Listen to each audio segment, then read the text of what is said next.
Welcome to this short video lecture on case studies of corrosion failures. My name is Dr. K. Perumal. I am a corrosion and metallurgical consultant. Today we will talk about corrosion of stainless steel gasket by cooling water. This is a very common engineering component used in a chemical industry. These are the reasons for corrosion failures, starting from design, fabrication defect, deficiencies in material of construction, deficiency in metal quality, deficiency in process control, deficiency in process impurities, deficiencies in process treatment. Any deficiency in any of these aspects would lead to corrosion failures. This case study will deal with corrosion of stainless steel gasket by cooling water. Here is a sketch of the cooler with a floating head. This is a sketch of the heat exchanger cooler with the floating head. These are the tubes.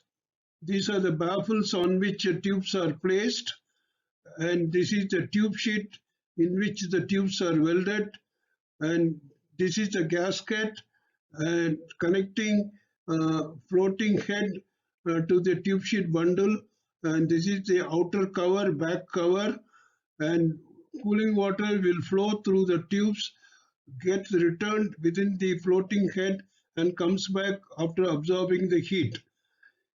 The process gases will come to the shell side, get cooled, and then go back.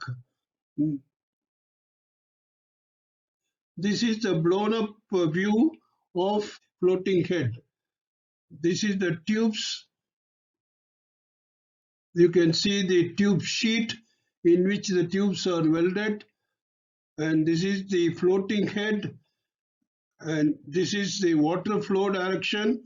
The water comes on the top half, takes a turn on within the floating head and returns, as I said before. And this is that small blue spot is the gasket, and the purpose of the gasket is to tighten the floating head to the tube sheet. So once it is tightened, the water flow will be maintained. After a few months of operation, there was a leakage on this point. So that is the problem which we are going to discuss. This is the cooling water leaked from this spot. This spot corresponds to the gasket groove. This shows the actual drawing of the whole cooler, and this is the original shell. This is the heat. The process gases will come here and circulate on the shell side and goes back after cooling. The cooling water comes on the tube side and gets returned within the floating head and goes back after absorbing the heat. So we are concerned on this area. This is the floating head in which water circulates, and this is the back cover to hold this whole assembly, and this is the leaky spot surrounding the gasket. This is a leaky spot. This is the blown up view of the leaky spots, and this is the tube sheet, and this is the flange joint of the floating head, and you can see the gasket groove. So the gasket has been sitting there, and this is the point of leakage, the leaky spot. So you can see the leaky spot here. These are the materials of construction as per design. The tubes are made of 321 stainless steel. This is a special stainless steel called sensitized stainless steel. The floating head is made of 304 stainless steel. This is a very most common stainless steel, and the tube sheet is also made of 304 stainless steel. In any assembly like this, tubes are the most important, and that is why the tubes are made with a little higher modified stainless steel, whereas other components are standard stainless steel. And this is the gasket under question, and this, as per the design, the gasket is a spiral wound PTFE, that means Teflon filled 316 SS gasket. 316 is a better stainless steel than 304 SS for most of the corrosion application, particularly for chloride corrosion. You can see the corrosion, general corrosion on the gasket groove surface. And this is the gasket groove. And you can see the roughness of the gasket groove. And this roughness has happened both on the tube sheet, or both on the tube sheet and also on the tube sheet corresponding to the floating head. So the tube sheet gasket groove surface corrosion. So when the gasket sitting surface, namely the gasket groove, gets roughened by the corrosion, then the gasket will lose its tightening capacity. So the leakage will occur through the roughened areas. So this is how the leakage has happened. This appearance of the gasket envelope. This gasket is made of an absorbing material inside, covered with an envelope made of 304 stainless steel. So what you are seeing is the corrosion of the envelope. The envelope sees the water first. If the envelope is free from corrosion, the inside material, that is the real gasket material, will be dry. It will not see any water. But in this case, the water has gone inside through the spitting marks. This is the localized spitting corrosion. Through and through pitting corrosion on an envelope. Through and through, the word means pitting started from the outside surface of the thin envelope, and it has gone to the inside surface of the envelope, allowing water to go and get in touch with the inside material.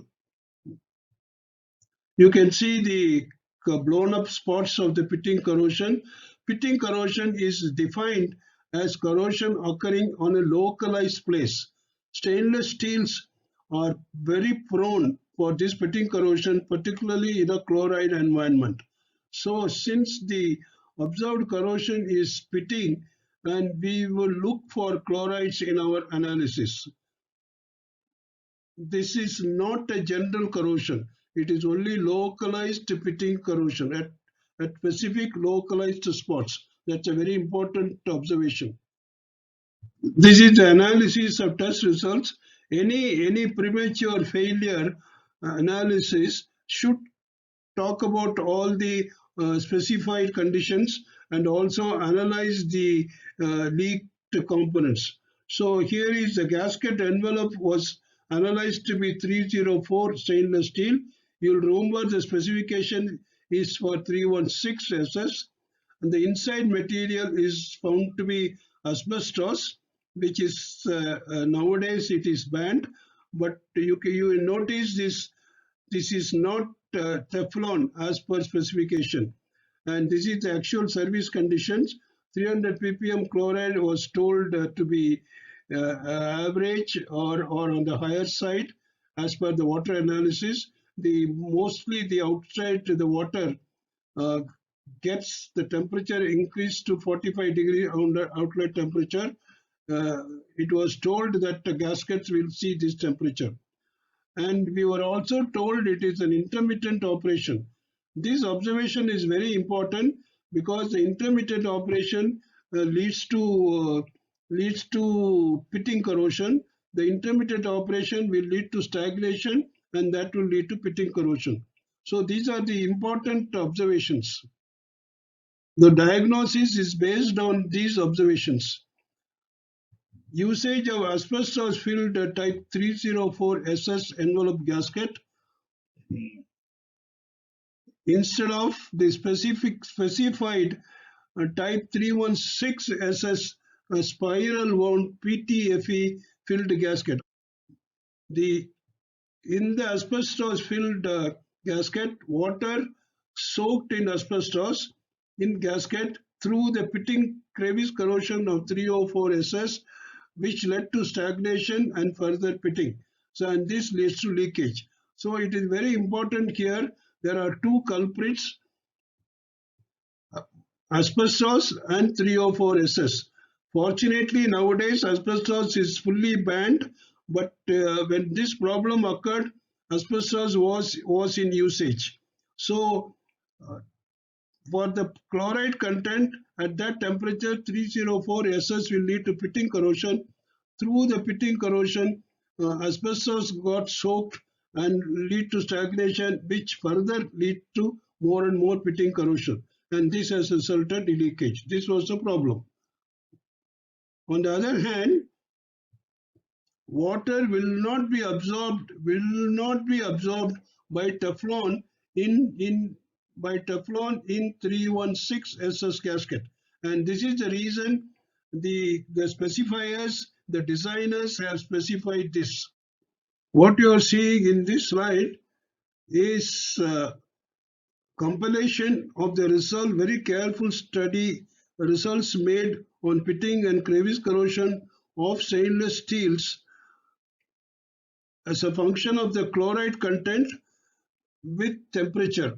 So these lines indicate pitting region above the line and no pitting region below the line. You can see for a given chloride concentration, 304 will pit earlier, whereas 316 will pit later on the temperature scale. That means 316 will withstand a higher temperature than 304. 304 will not withstand the high temperatures. And if you go further, there are better and better materials. So now applying this diagram to our case, crevice and pitting corrosion of 304 SS compared to 316 SS by stagnant water is shown in this. And the red spot belongs to the service condition mentioned. The red spot, the 316, you can notice in that service condition, 316 is better than 304 SS for the service condition indicated. So this is the diagnosis and indicating the remedial measure also. Recommendation: ensure gaskets are as per specification. The key takeaway from this short presentation is there is a case study of premature corrosion of stainless steel gaskets by cooling water. Cooling water is also a corrosive medium, and this corrosion has happened due to metal quality defect. And this is one of the causes which we saw in the very first slide. So the preventive measure is ensure gasket as per specification. Thank you very much. And what you see here is a book on corrosion failures written both by Professor V.S. Raja of IIT Mumbai and me. The book will give you details of several corrosion failures similar to the one we discussed. And this book is available online through Amazon. Thank you again.